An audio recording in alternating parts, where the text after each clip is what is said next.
আসসালামু আলাইকুম ওয়া রাহমাতুল্লাহ। স্বাগতম আপনাদের নবম দশম শ্রেণীর সাধারণ গণিত ক্লাসে। আজকে আমরা অনুশীলনী 9.1 জাহানের ত্রিকোণমিতির বাকি ম্যাথগুলো সমাধান করে দেওয়ার চেষ্টা করব। তো আমরা প্রথম পার্টে বেসিক পার্ট, তারপরে আমরা 1 2 3 দেখেছি। আজকের পর্বে আমরা 4 থেকে সমাধান করে দেওয়ার চেষ্টা করব। তো প্রথমে প্রশ্নটি পড়ে নেই। বলা হচ্ছে ABC সমকোণী ত্রিভুজের কোণ C সমকোণ।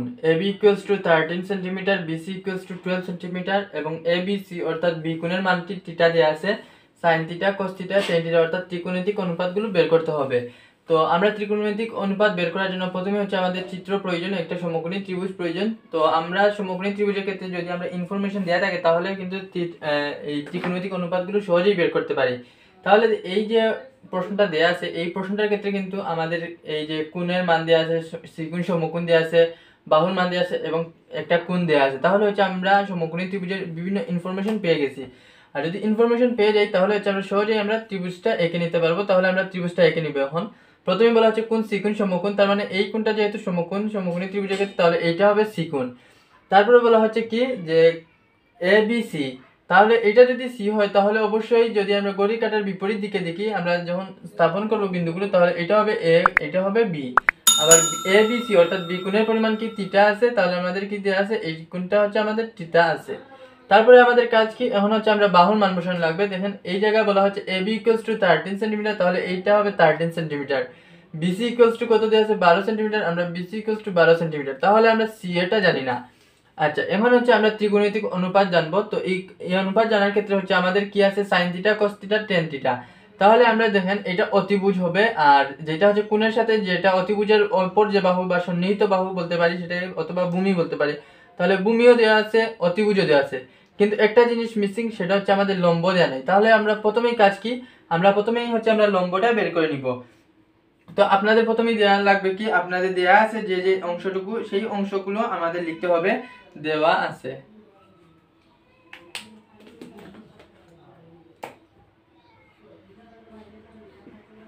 দেওয়া আছে কি দেওয়া আছে, AB = 13 cm, AB = 13 cm।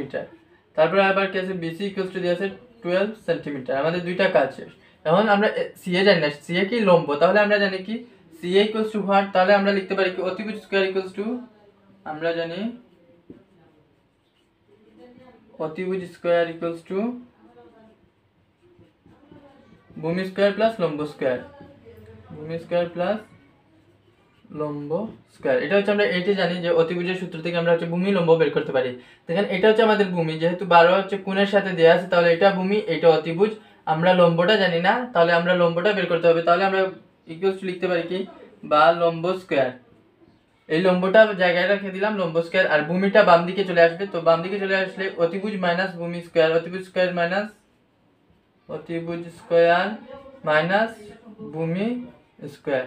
দেখেন বাম, এটা ছিল ডানে, ডান থেকে যখন বামে আনছি তখন মাইনাস হবে, আর অতিভুজ তো প্লাস আছে, প্লাসই থাকবে। আর বাকি শুধু লম্ব থাকে, যে অতিভুজ স্কয়ার মাইনাস ভূমি স্কয়ার = লম্ব স্কয়ার। এই জন্য আমরা এটাকে লম্বকে বাম দিকে নিয়ে আসছি, আর ডান দিকেরটা বাম দিকে নিয়ে আসছি, সেজন্য আমাদের কোনো চিহ্নের পরিবর্তন হবে না। কিন্তু যখন আমরা ভূমিটাকে বামে নিয়ে আসছি তখন কিন্তু চিহ্নের পরিবর্তন হয়েছে, তো প্লাস ছিল সেজন্য মাইনাস। আচ্ছা, এখন আমরা শুধু মান বসাবো, মান বসাই দিলে আমাদের কাজ শেষ। অতিভুজের মান কত, 13 স্কয়ার, তার মানে আমরা লিখতে পারি কি 13 স্কয়ার মাইনাস 12 স্কয়ার। আর এই যে লম্ব স্কয়ার আছে, এই স্কয়ারটা যদি আমরা তুলে দিই তাহলে √, তাহলে আমরা লিখতে পারি কি, বা লম্ব শুধুমাত্র লম্ব, আর স্কয়ারটা নিয়ে গেছি ডান দিকে, সেজন্য √, হবে, অর্থাৎ বর্গমূল করে নিব। তাহলে এটা 169 144 তাও হবে √, √25 হবে কত, 5। তার মানে আমরা লম্বের মানটা পেয়ে গেলাম কত, 5।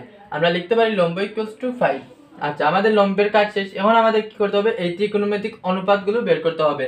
sin theta, cos theta, tan theta, এই তিনটি অনুপাত, আর কোনটা অনুপাত বের করা লাগবে না। তো আমরা প্রথমেই এখন কি লিখতে পারি, এখন আমরা জানি sin থিটা কি জানি, লম্ব বাই অতিভুজ, লম্ব বাই অতিভুজ। এখন লম্ব বাই অতিভুজ যদি হয় তাহলে আমরা লম্বের মান জানি কত, লম্বের মান আমরা একটু আগে বের করছি 5, আর অতিভুজের মান ছিল কত, 13। তাহলে আমরা পেয়ে গেলাম sin থিটা কত, 5/13। অর্থাৎ আমরা এটাকে যদি আমরা লম্ব বাই অতিভুজ না লিখে আমরা যদি লিখি যে BC, এটা কি লম্ব, AC/BC বিএ বা এবি লিখি তাও কিন্তু হবে, কারণ আমরা এই এসিটা হচ্ছে আমাদের লম্ব, এই লম্বের বদলে আমরা লিখতে পারি এসি, আর অতিভুজ কি আছে, অতিভুজ হচ্ছে এবি, তাহলে হচ্ছে AC by AB equals to 5/13। আমাদের সাইন থিটার কাজ শেষ। এখন হচ্ছে আমাদের cos থিটা। আচ্ছা, cos থিটার মানটা কি হবে? cos থিটা ইকুয়ালস টু আমরা কি লিখতে পারি, ভূমি বাই অতিভুজ। cos থিটা ইকুয়ালস টু ভূমি বাই অতিভুজ, ভূমি বাই অতিভুজ। তাহলে এই জায়গায় আমাদের ভূমির মান কত দেওয়া আছে, দেখেন ভূমির মানটা আমাদের দেওয়া আছে কত, 12 দেওয়া আছে। তাহলে ভূমির মান যদি আমাদের 12 দেওয়া থাকে তাহলে আমরা শুধুমাত্র 12 বসাতে পারি। আর অতিভুজের মান কত দেওয়া আছে, অতিভুজের মান আমরা জানি 13, সেজন্য আমরা 13 লিখে দিলাম। আর এছাড়া আপনারা লিখতে পারেন ভূমির মান কত, বিসি বাই এসি যদি লিখেন তাও হবে, BC by AC equals to ভূমি বাই অতিভুজ, তার মানে হচ্ছে 12/13 অর্থাৎ 12/13। তাহলে দেখেন সাইন থিটা শেষ, cos থিটা শেষ। এখন আমাদের কাজ বাকি রয়েছে, সেটা হচ্ছে tan থিটা। তাহলে আমরা লিখতে পারি কি, tan থিটা ইকুয়ালস টু, তো আমরা জানি tan থিটা ইকুয়ালস টু কি, লম্ব বাই ভূমি, সেটা হচ্ছে আমরা বেসিক ক্লাসে দেখেছি। আবার আমরা 1 2 3 আমরা সলভ করেছি লম্ব বাই ভূমি। তাহলে দেখেন আমরা লম্ব বাই ভূমিটা বের করব। তাহলে আমাদের লম্ব কত আছে আর ভূমি কত আছে আমরা মান কিন্তু আমরা অলরেডি জানি, সেই মানগুলো শুধু বসাই দিব, আমাদের কাজ শেষ। লম্ব মান হচ্ছে 5 আর ভূমির মান হচ্ছে 12। এটাকে যদি আপনারা অন্যভাবে লিখেন যে tan থিটা ইকুয়ালস টু কি, লম্বের বদলে যদি লিখেন এসি বাই বিসি তাও হবে, এটা হচ্ছে লম্ব বাই ভূমির মান। বা লম্ব ইকুয়ালস টু কোনটা, লম্ব হচ্ছে এসি বাহু, ভূমি কোনটা, বিসি বাহু, তাহলে AC by BC equals to লম্ব বাই ভূমি, তার মানে 5/12। তার মানে হচ্ছে আমাদের তিনটি অনুপাত বের করতে বলা হচ্ছে, আমরা তিনটি অনুপাত বের করা শেষ। আর এটাই হবে আমাদের কি, নির্ণেয় আনসার। তো আশা করি আপনারা 4 নম্বর প্রশ্নের উত্তরটি বুঝতে পারছেন। এখন হচ্ছে আমরা পরবর্তী প্রশ্নটি দেখে নিব। তো এখন হচ্ছে আমরা 5 নম্বর প্রশ্নটি দেখব। এই জায়গায় বলা হচ্ছে কি, এবিসি সমকোণী ত্রিভুজের কোণ বি কোণটি হচ্ছে সমকোণ, tan a ইকুয়ালস টু √3 হলে √3 sin a into cos a equals two 3/4 এর সত্যতা যাচাই করো, অর্থাৎ এর মানটা বের করতে হবে আমাদের 3/4। তো এই জায়গায় কিন্তু আমাদের সমকোণের একটা হচ্ছে হিন্টস দিয়ে দিছে যে আমরা বি কোণ সমকোণ, তার মানে একটা সমকোণী ত্রিভুজ হবে। তো আমরা হচ্ছে সমাধানের ক্ষেত্রে প্রথমে হচ্ছে আমাদের ত্রিকোণমিতিক অনুপাত বের করার জন্য প্রথমেই কাজ হচ্ছে আমাদের কি করতে হবে, যে একটা সমকোণী ত্রিভুজ এঁকে নিতে হবে। তাহলে আমরা একটা সমকোণী ত্রিভুজ এঁকে নিব। আচ্ছা, এঁকে নিলাম। এখন আমাদের বলা হচ্ছে কি, কোণ বি কোণ সমকোণ, তার মানে এই কোণটা আমাদের কি হতে হবে, সমকোণ, তার মানে আমরা কোণ বি কোণ সমকোণ শেষ। তাহলে আমরা ঘড়ি কাঁটার বিপরীত দিকে যদি আমরা বিন্দুগুলো স্থাপন করি তাহলে এ বি সি, অর্থাৎ এই রাউন্ডে হবে বিন্দুগুলো, তাহলে এ এরপরে বি এরপরে হচ্ছে সি, তাহলে আমাদের ত্রিভুজ আঁকা শেষ এবিসি। এখন আমাদের দেখতে হবে কি আছে, tan a ইকুয়ালস টু √3, আবার এ দেয়া আছে, তার মানে এটা হচ্ছে আমাদের কোণের মান, তার মানে আমরা এ কোণ আমরা পেয়ে গেলাম, এই কোণটা হচ্ছে আমাদের ধরে নিতে হবে, এটা হচ্ছে আমাদের এ কোণ। আচ্ছা, এ কোণ যদি হয় তাহলে আমরা ভূমি পেয়ে গেলাম, এটা হবে ভূমি, এটা হবে অতিভুজ, আর এটা হবে আমাদের লম্ব।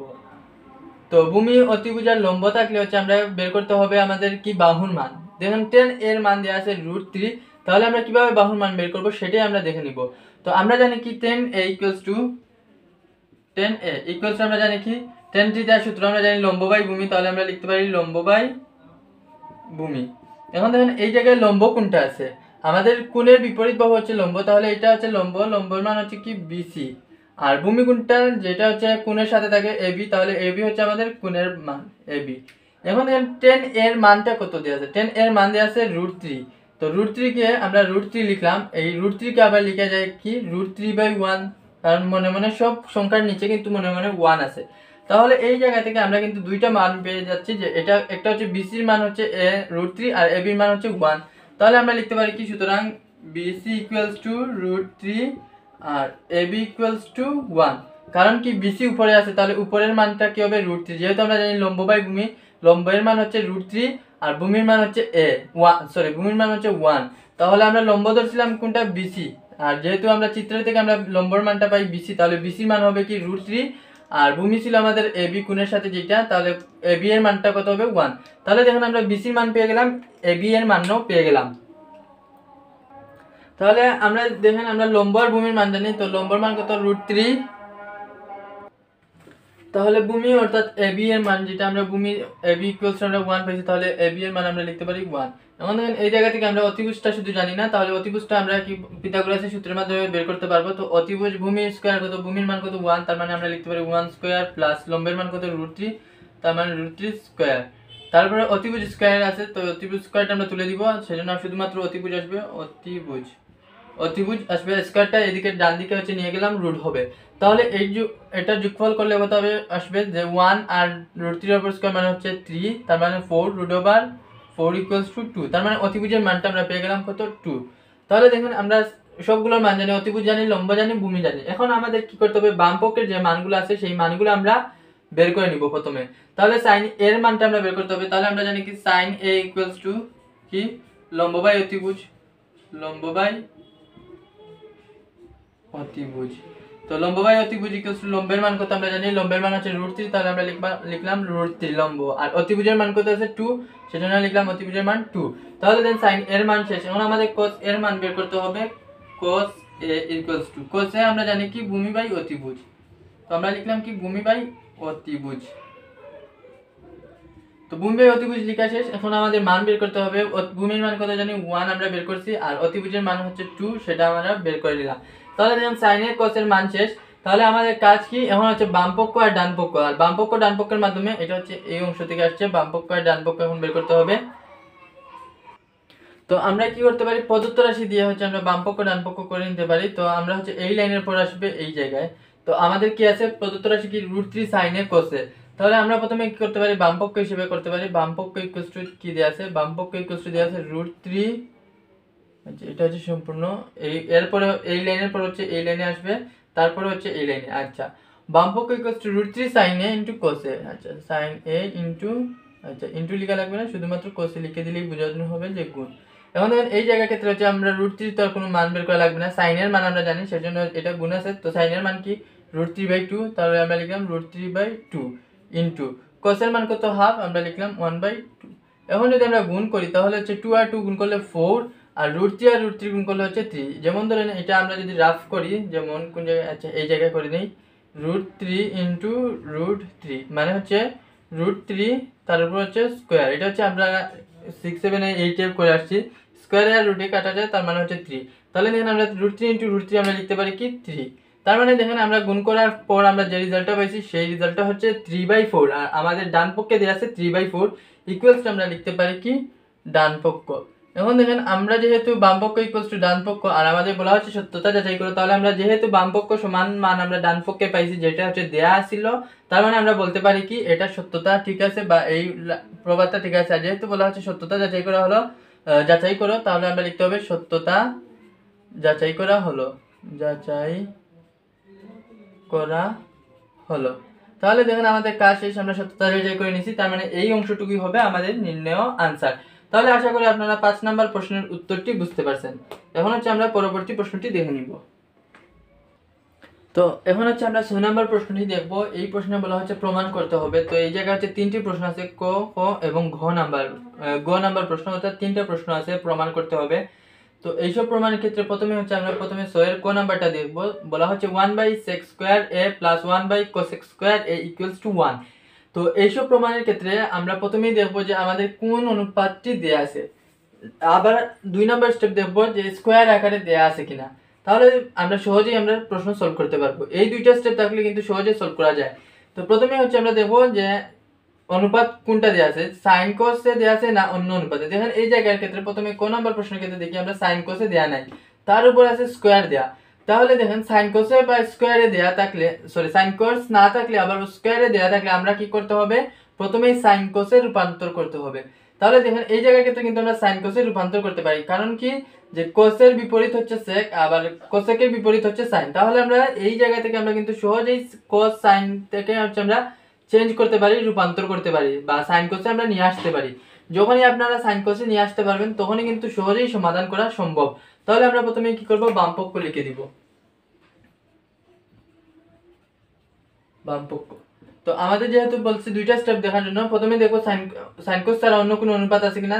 2 নাম্বারটা হচ্ছে কি স্কোয়ার আকারে দেওয়া আছে কিনা। যেহেতু স্কোয়ার আকারে দেওয়া আছে তাহলে আমরা কি করব, প্রথমেই এই অন্যান্য অনুপাতকে sin cos এ নিয়ে আসবো। তাহলে 1 এর জায়গায় থাকুক। এখন দেখেন সেকের, আচ্ছা প্রথমে তো সম্পূর্ণ প্রশ্নটা লিখতে হবে, sec² a প্লাস হচ্ছে 1/cosec² a। তো এরপরে স্টেপে আমরা কি করতে হবে, আমরা sin cos এ রূপান্তর করব। তাহলে 1 লিখলাম। এখন দেখেন সেকের উল্টোটা কি, যেহেতু আমরা জানি sin a = 1/cosec cosec a, আর cos a equals to 1 by sec a। তাহলে দেখেন কোসেক আর সেককে কিন্তু আমরা চেঞ্জ করতে পারি। যদি আমরা সেকটা এই জায়গায় নিয়ে আসি তাহলে কোসটা চলে আসবে 1 বাই cos a। তাহলে আমরা লিখতে পারি sec a equals to 1 by cos a, sec a equals to 1 by cos a। ঠিক সেম ভাবে হচ্ছে cosec a equals to 1 by sin a লেখা যায়। তাহলে এই জায়গায় sec স্কয়ার a আছে, তাহলে আমরা লিখতে পারি 1 বাই sec কোনটার বিপরীত sec a equals to 1 by cos a, তাহলে আমরা 1 বাই cos a। আর যেহেতু sec আছে তাহলে sec এর জন্য সম্পূর্ণটা হোল স্কয়ার, যে sec স্কয়ার আছিল সেজন্য। এখন আবার 1 বাই cosec এর বদলে কি লেখা যায়, cosecটা চেঞ্জ করে লেখা যায় 1 বাই sin a, তাহলে লিখলাম 1 বাই sin a। যেহেতু cosec এর উপর স্কয়ার আছে সেজন্য আমরা cosec এর উপর স্কয়ারটা দিয়ে দিব। এখন হচ্ছে আমরা সহজেই কাজটা করে নিব। তো ইকুয়ালস আমরা লিখতে পারি কি 1 by cos square a plus 1 by sin square a। যেহেতু 1 এর উপর স্কয়ার দিলে 1 ই থাকে সেজন্য 1 এর চেঞ্জ করব না, আর sin এর উপর স্কয়ার আছে তার মানে sin স্কয়ার a। এখন কিন্তু আমরা ভাগটাকে আমরা গুণ আকারে নিয়ে আসতে পারি 1 ইনটু, এটা হচ্ছে ভাগ আছে তাহলে ভাগটাকে আমরা যদি গুণ করি, আচ্ছা ভাগটা আপনারা দেখাই 1 by cos square a plus হচ্ছে কি 1 বাই sin স্কয়ার a। এতটুকু ভেঙে ভেঙে লেখার প্রয়োজন নেই, আপনারা অবশ্যই এই অংশগুলো আপনারা বুঝেন যেহেতু আপনারা 9 এ উঠে আসছেন। তারপর হচ্ছে 1 into cos square a by 1, এটা ভাগ তাহলে উল্টা দিছি, প্লাস হচ্ছে 1 into sin square a by 1। তার মানে আমরা যদি আমরা 1 ইনটু সামথিং থাকে আর নিচে যদি 1 থাকে তাহলে কোনো মান চেঞ্জ হবে না। তাহলে আমরা লিখতে পারি cos স্কয়ার a প্লাস এটার সাথে গুণ করলে হচ্ছে sin স্কয়ার a আসবে, sin square a। 1 into sin square a মানে sin স্কয়ার a, আর নিচে 1 থাকলে কোনো প্রয়োজন নাই, কোনো সমস্যা নাই। তাহলে দেখেন এইটা কিন্তু একটা সূত্রতে পড়ে sin square a plus cos square a equals to 1। আমরা প্রথমে বেসিক ক্লাসে কিন্তু আমরা অলরেডি দেখেছি অবেদগুলো আছে, এই অবেদের মধ্যে হচ্ছে একটা আছে sin square a plus cos square a equals to 1। যেহেতু আমাদের sin square a cos square a চলে আসছে তার মানে আমরা লিখতে পারি কি 1। আর যেহেতু আমাদের ডান পক্ষে কিন্তু 1 দেয়া আছে তাহলে আমরা লিখতে পারি কি ইকুয়ালস টু ডান পক্ষ, আমরা ডান পক্ষের মানটা পেয়ে গেছি। আর এই জায়গায় বলা হচ্ছে প্রমাণ করতে, যেহেতু আমরা বাম পক্ষ সমান ডান পক্ষ পেয়ে গেছি তাহলে এটা হচ্ছে আমাদের কি প্রমাণিত, তাহলে আমরা লিখতে পারি কি প্রমাণিত। তো আশা করি আপনারা এই 6 এর ক নাম্বার প্রশ্নের উত্তরটি বুঝতে পারছেন। আর যদি উত্তরটি বুঝতে পারেন তাহলে এর পরবর্তী দুইটি প্রশ্ন কিন্তু সহজেই সমাধান করতে পারবেন। তো আমি তারপরে হচ্ছে আপনাদের সুবিধার্থে আমি সমাধান করে দিতেছি এই পরের দুইটি প্রশ্ন। তো প্রথমে প্রশ্নগুলো আমরা লিখে নেব।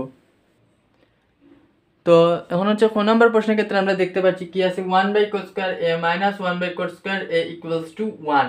তাহলে আমরা প্রথমেই বলছিলাম দুইটি স্টেপ দিতে হবে, sin cos ছাড়া আছে কিনা তারপর হচ্ছে স্কয়ার আছে কিনা। দেখেন এটার ক্ষেত্রে একটা sin cos এর মধ্যে আছে, যেহেতু cos আছে তাহলে যখন আমরা হচ্ছে cos বা sin দেখতে পাবো তখনই হচ্ছে আমরা চেঞ্জ করব না, জায়গায় রেখে দিব। এটা হচ্ছে ত্রিকোণমিতির ক্ষেত্রে হচ্ছে শর্টকাট একটা পদ্ধতি, যেহেতু আমরা প্রমাণ করব একটু ভুল হলে কিন্তু অনেক বড় ম্যাথ হয়ে যেতে পারে। তাই হচ্ছে আমরা কি করব, প্রথমে sin cos যেটা থাকবে সেটা জায়গায় রেখে দিয়ে বাকিগুলো চেঞ্জ করব। এই জায়গায় দেখেন আমার কি আছে cot আছে, cot কে আমরা কি করতে হবে চেঞ্জ করতে হবে। sin cos ছাড়া যে রাশিগুলো থাকবে সেগুলোকে আমরা কি করব sin আর cos এ রূপান্তর করব, তাহলে কিন্তু আমরা সহজেই আমরা লিখতে পারবো যে আনসারটা। তো এই জায়গায় আমি cot এর একটা মান লিখে দেই, আমরা একটু অবেদ যখন আমরা পড়ছিলাম তো cot ইকুয়ালস টু আমরা লেখা যায় কি যে cos বাই sin cos, আচ্ছা a যেহেতু আছে cot equals to cos a by sin a, এটা হচ্ছে আমরা অবেদে পড়ছি। আবার tan a ইকুয়ালস টু কি sin a by cos a, এই অবেদের সূত্রগুলো কিন্তু আপনাদের ভালোভাবে মুখস্থ রাখতে হবে, তাহলেই হচ্ছে আপনারা সহজেই কিন্তু এই ত্রিকোণমিতির প্রমাণগুলো সলভ করতে পারবেন। তাহলে এখন হচ্ছে আমাদের কি করতে হবে, বাম পক্ষ লিখতে হবে 1 by cos square a minus 1 by cot square a। এখন বাম পক্ষের মধ্যে আমরা কি করছি যে প্রথমেই বলে দিয়েছি sin cos আমরা জায়গায় রেখে দিয়ে বাকিগুলো sin cos এ রূপান্তর করব, অর্থাৎ cot কে sin বাই cos আকারে বা sin আর cos এর অনুপাতে আমরা নিয়ে আসতে হবে। তাহলে আমরা কি লিখব 1 বাই cos স্কয়ার এ জায়গায় রেখে দিলাম মাইনাস 1 বাই cot এর বদলে কি আমরা লিখব অবেদগুলো লিখব কি cos a by sin a, cos a by sin a। cot এর উপর স্কয়ার আছে সেজন্য আমরা এই দুইটার উপর স্কয়ার দিয়ে দিব। তারপর হচ্ছে আমাদের বাকি কাজটা করতে হবে। তো বাকি কাজটা কি আছে 1 by cos square a minus এটা হচ্ছে কি, আচ্ছা এটা একসাথে করে দিই তাহলে আপনাদের জন্য শর্টকাট হয়ে যাবে, 1 ডিভাইড বাই এই ভাগটা এই ভাগের জায়গায় লিখছি। এখন দেখেন এই cos এর উপর স্কয়ার মানে কি cos square a divide by হচ্ছে sin স্কয়ার a।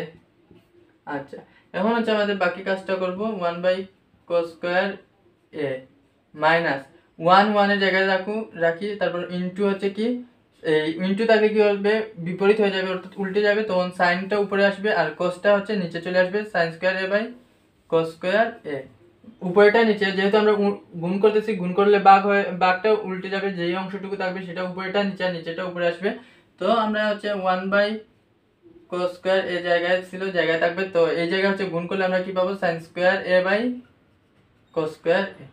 এখন কিন্তু আমরা খুব সহজেই প্রমাণ করতে পারবো, যেহেতু এটা হচ্ছে আমরা লসাগু করলে কোস স্কোয়ার এ আসবে, তাহলে আমরা লিখতে পারি কোস স্কোয়ার এ। এখন এই কোস স্কোয়ার এ কে কোস স্কোয়ার এ দ্বারা ভাগ করলে 1 থাকে, তাহলে আমরা লিখবো 1 মাইনাস কোস স্কোয়ার এ কে কোস স্কোয়ার এ দ্বারা ভাগ করলে 1, আর 1 এর সাথে উপরেটা গুণ করলাম, 1 into sine square A equals to sine square A.